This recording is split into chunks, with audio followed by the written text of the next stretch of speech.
A continuación hará uso de la voz hasta por 10 minutos el doctor Carlos Fernández del Castillo Sánchez, director del Centro Mexicano de Ginecología y Obstetricia.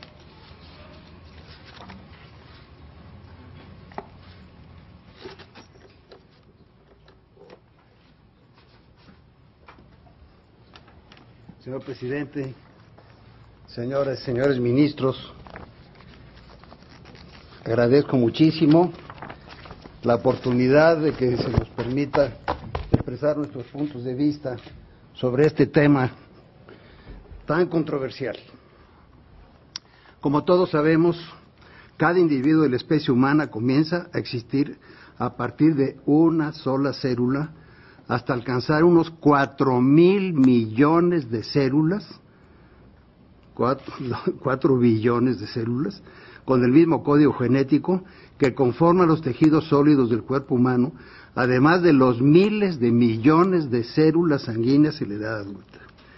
En la primera célula, cigoto, se inicia el yo, la individualidad, que se conservará en todas las etapas sucesivas y se hará consciente en la niñez. El yo es una propiedad del espíritu humano de reconocerse en sus atributos esenciales y en todas las modificaciones que en sí mismo experimenta y se adquiere si al embrión, al feto o al niño se le deja vivir.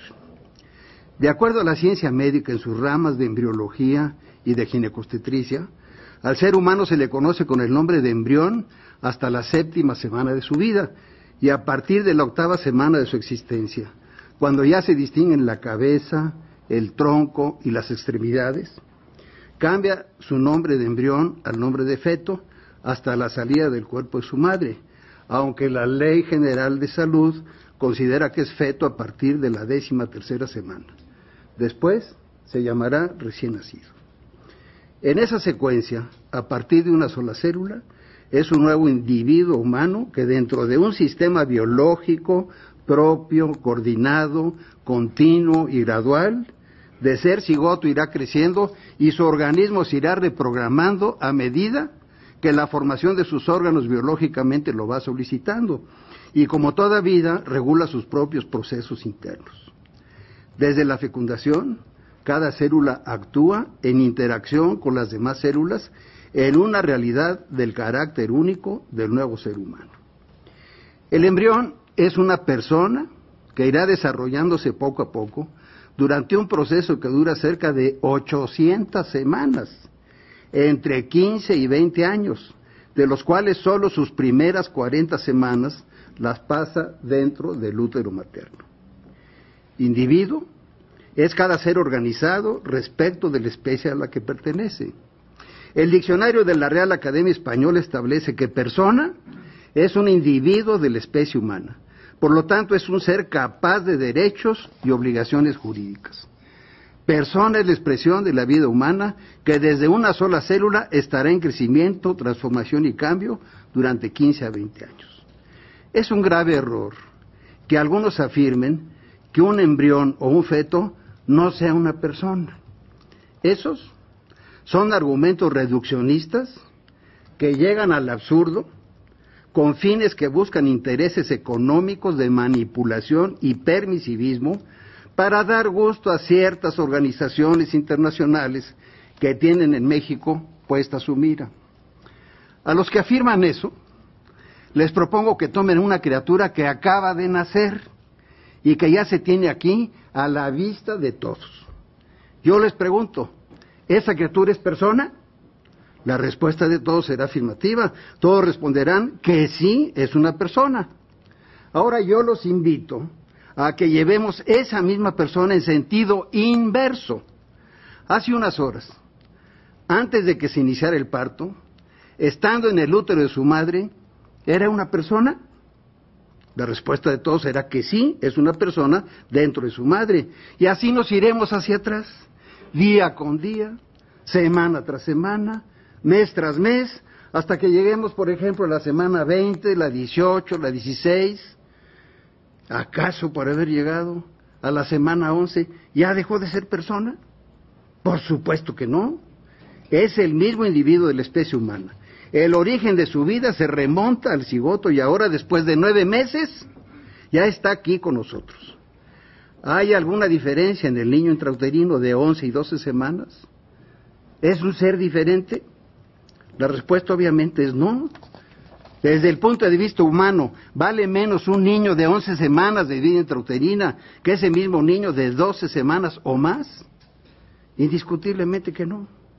El embrión es una persona, un individuo en etapa de embrión y después será una persona en etapa de feto, y así irá creciendo. Por eso defiendo a los embriones, a los fetos y a toda persona humana. El respeto del ser humano es ante todo una exigencia de civilización. He visto con equipos de ultrasonido lo que es la vida humana desde la 3ª o 4ª semana de su existencia, y he sentido en mis manos la vida de miles de niños desde las 12 semanas o más de su existencia. En la especialidad de ginecología y obstetricia que ejerzo desde hace 53 años, he atendido más de 30,000 partos. Me he pasado casi la mitad de mi vida dentro de los quirófanos, defendiendo, cuidando y curando la salud de la vida de las madres y de sus hijos desde su etapa de embrión. Los médicos estamos obligados siempre a defender la vida y la salud. Nunca estaré de acuerdo que por una votación legislativa se apruebe interrumpir la vida de embriones y fetos humanos porque no son deseados. Comprendo lo que es un embarazo no deseado. Lo he vivido miles de veces a través de las numerosas pacientes embarazadas que he atendido en muchos años que llevo de médico. La experiencia personal me ha enseñado que cuando una mujer se encuentra en esas circunstancias y que está considerando provocarse un aborto, porque se trata de un embarazo no deseado, si esta mamá recibe una explicación del valor de la vida de su embrión o feto, desiste y busca otra solución, pero abandona la idea de que alguien mate a su hijo mediante el aborto. Por el eufemismo que se utiliza, percibo la clara manipulación de términos con la frase interrupción legal del embarazo. Es diferente que a una mujer se le diga, le voy o le vamos a interrumpir legalmente su embarazo, a que se le diga, le voy o le vamos a matar a su hijo no deseado con autorización de la ley.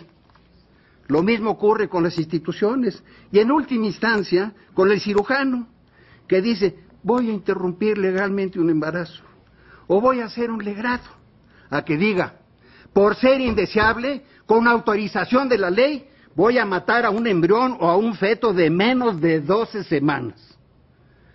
Se nos ha proporcionado información oficial que expresa que en este primer año acudieron a instituciones médicas del gobierno del Distrito Federal 11,500 mujeres para solicitar la interrupción de su embarazo, y de ellas 3,724 desistieron, lo que es el 32%.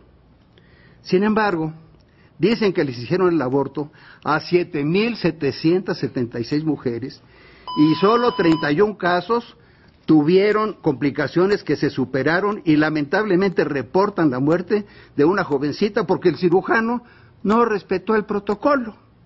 No obstante, se mataron a 7,776 individuos de nacionalidad mexicana. No nos dan información de las secuelas que van a sufrir estas mujeres por trastornos ginecológicos como infecciones, desgarros, perforaciones del útero, síndrome psicológico, posaborto, que en algunos casos requerirán tratamiento psiquiátrico. Como médico ginecólogo estoy convencido de que los derechos fundamentales del ser humano residen en el mismo ser humano, no en los que se aprueben o desaprueben por una votación. Los valores fundamentales no pueden someterse a un proceso democrático. El decir y considerar que la vida humana de un ser humano antes de las 12 semanas no es persona humana, que es una cosa o que no vale nada, es un absurdo más grave y la absoluta injusticia. El embrión humano es causado por personas humanas que son su causa porque se fertiliza un óvulo humano por un espermatozoide humano. Aquí se aplica el principio lógico del raciocinio jurídico que establece que la causa de la causa es la causa de lo causado. Defiendo a los embriones porque defiendo a la humanidad. El futuro de nuestra patria y de la humanidad nos contempla implacable. ¿Qué será de México si se continúa convirtiendo en legal y permisible lo que siempre ha sido delito? ¿Cuáles otros delitos ya están en lista de espera para ser aprobados legalmente? La autorización del aborto no debe continuar por las graves consecuencias que tendrá al atentar contra la propia especie. Yo sigo confiando en que en mi país hay una Suprema Corte de Justicia que defenderá el derecho a la vida y demás derechos humanos que de suyo tienen los embriones y los fetos porque son humanos. Muchas gracias. Gracias, doctor Fernández del Castillo.